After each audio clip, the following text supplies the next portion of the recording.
एकदन्ते विद्महे বক্রতুণ্ডায় ধীমহি তন্নো দন্তে প্রচোদয়াৎ। সময় মতো সব কিছু করতে হয়। হনুমানজি তার জীবন থেকে দেখিয়েছিলেন সংকটমোচন হনুমানজি। যখন তিনি রাম কাজ করার জন্য মা সীতা কোথায় আছে জানার জন্য লঙ্কায় যাচ্ছেন, সেই সময় সমুদ্রর ভেতর থেকে সোনার পাহাড় উঠে আসে। সেই পাহাড় এসে বলে, আপনি বিশ্রাম করে তারপর এখান থেকে যাবেন। তখন বলল, না, রাম কাজ করবো, তখন বিশ্রাম কিসে? আজ আমরা কখনো কখনো অবাক হই, যারা পুজো করি, পুজো করতে করতে অন্য কাজে মন দিতে নেই বা মন লাগাতে নেই। পুরো পুজোর মধ্যেই থাকতে হবে, সব জিনিস একত্র করে নিয়ে বসে সুন্দর করে পুজো করতে হবে। বা আমি জপ করছি বা চালিসা করছি, এই সময়টা আমি কাউকে দেবো না। অনেক বিঘ্ন আসবে, বাধা আসবে। সংকটমোচনের জীবনে অনেক বিঘ্নতে এসছে, পাহাড় এসছে বিশ্রাম করার জন্য। সরষা রাক্ষসী সে দেবতারা পাঠিয়েছে যে যাও ওকে খেয়ে নাও। তো ওকে খেতে এসছে, যে তখন ওকে বলেছে, ঠিক আছে তুমি যখন খেতে এসছো তাহলে খাও। ও যত বড় হচ্ছে দেখছি তত বড় ওই রাক্ষসী হয়ে যাচ্ছে, ও যত ছোট হচ্ছে তত ছোট হয়ে যাচ্ছে। তখন ও কী করলো, ওকে আস্তে আস্তে ফুলিয়ে বিরাট করলো। তিনি নিজে একটা মাছি হয়ে ওর ভেতরে ঢুকে কান দিয়ে বেরিয়ে গিয়ে বললো, তোমার তো আদেশ ছিল যে আমাকে খাওয়ার, তোমার ভক্ষণ হয়ে গেছে, এবার আমাকে কাজ করতে দাও। এর থেকে পরিষ্কার আসে যে সংঘর্ষ যেন আমাদের জীবনে আমাদের করতে না হয়। বেকার কারোর সঙ্গে ঝগড়া ঝাঁটি বিবাদ করে সময়কে নষ্ট না করি। সেই সময়টাকে কি করে আমি আমার নিজের জীবনের কাজে লাগাতে পারি, আমার নিজের বিকাশ, আমার জীবনের উন্নতি, এইখান থেকে আমরা পেতে পারি। মানুষ জীবন পেয়েছি তিনটে জায়গা দিয়ে।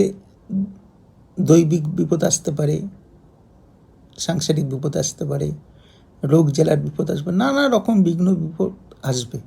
যত বিপদ আসবে ভজন তত বাড়াতে হবে, আর যেটা করণীয় দরকার সেটা করতে হবে। আমার প্রত্যেক দরকার, প্রত্যেক খাবো, ভজনও বাড়াবো, এটা মনে রাখতে হবে।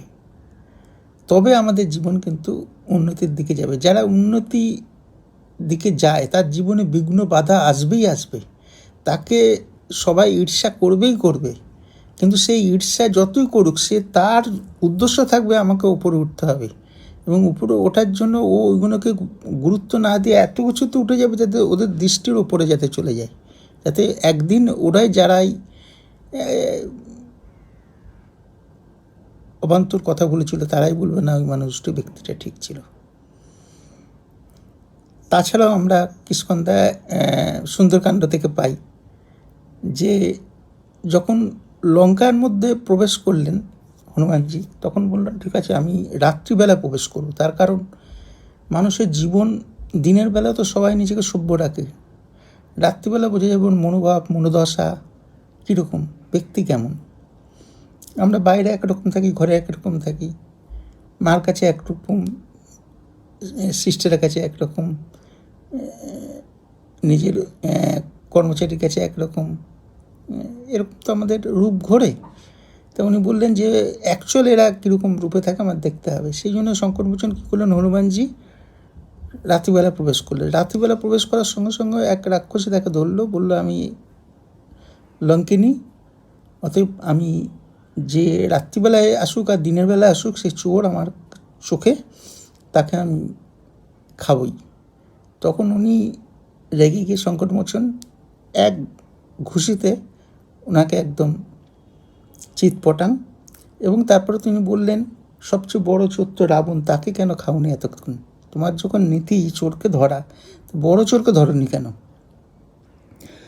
আজ দেশের যে অবস্থা, চারিদিকে এসব সোশ্যাল মিডিয়ার দ্বারা আমরা যেটুকু শুনি, কষ্ট লাগে। আবার একদিকে আনন্দ যে আমাদের রাজ্যে একটা শান্তির জায়গা এসছে। কিন্তু দেশের অবস্থা খুবই জটিল। এর কারণ আমাদের ব্যাখ্যা করাটা ঠিক হবে না। তবে রাজনীতিতে যত ভালো মানুষ আসবে তত রাজনীতিটা ভালো হবে, নাহলে কী হবে, এটা লুটপাট আরও বেড়ে যাবে, ছোট ছোট ব্যাপার নিয়ে বেড়ে যাবে।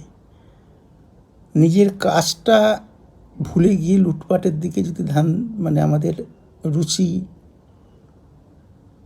ধরিবাজি চলে আসে, তাহলে মুশকিল হবে। তাই আমরা এখন একটাই রাস্তা সংকটমোচনের জন্য। আগে ঈশ্বরের কাজ করে সংসারে খাবারের যোগান জুগিয়ে জীবনযাত্রার মানকে ভালো রাখার চেষ্টা করা এবং ভগবানের কাছে প্রার্থনা করা যে আমাদের এই রাজ্যে যেরকম একটা বিপ্লব হয়েছে সেরকম কে ভালো কে মন্দ তো জানি না, ভালো মানুষ পরিচালনা হোক, দেশের যাতে সম্মানটা থাকে। আগে যেটা ছিল অটল বিহারী বাজপেয়ীর সময় দেখেছি, ইন্দিরা গান্ধীজির সময় দেখেছি, সেই সম্মানটা যেন থাকে। যদি এই কথা মানে সোশ্যাল মিডিয়া যেসব ছড়ায় কথাগুলো সত্য হয়। পরিশেষে বলবো, আপনারা যারা প্রায় 33 থেকে 35,000 ফলোয়ার্স আছেন, সাবস্ক্রাইব করে রেখেছেন, তারা যদি মনে করেন আপনারা ইয়েস লিখবেন, যা কিছু শেয়ার করবেন, লাইক করবেন যদি মনে করেন। এবং আমার মনে হয় সাবস্ক্রাইব যারা করে রেখেছেন তারা হয়তো সব সময় পান না, কিন্তু আমাদের আশ্রমে সবসময় সৎসঙ্গ পাঠানোর চেষ্টা করা হয়। অন্তত 10 দিন পরে একটা সৎসঙ্গ যাবেই। সেটা সবসময় সোশ্যাল মিডিয়ায় ছাড়িনি, কারণ সোশ্যাল মিডিয়ায় এত এইসব নোংরা টোংরা জিনিস চলে, ভালোও চলে খারাপও চলে। সেই জন্য ওখান থেকে অনেকটা পিছিয়ে আসছি আমরা। তার কারণ আর সহ্য হয় না, এতে মাথা খারাপ হয়ে যাবে।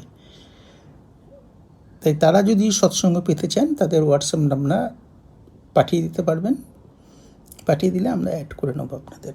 আপনারা খুব ভালো থাকুন, আরও ভালো কাটুক জীবন আমাদের সকলের।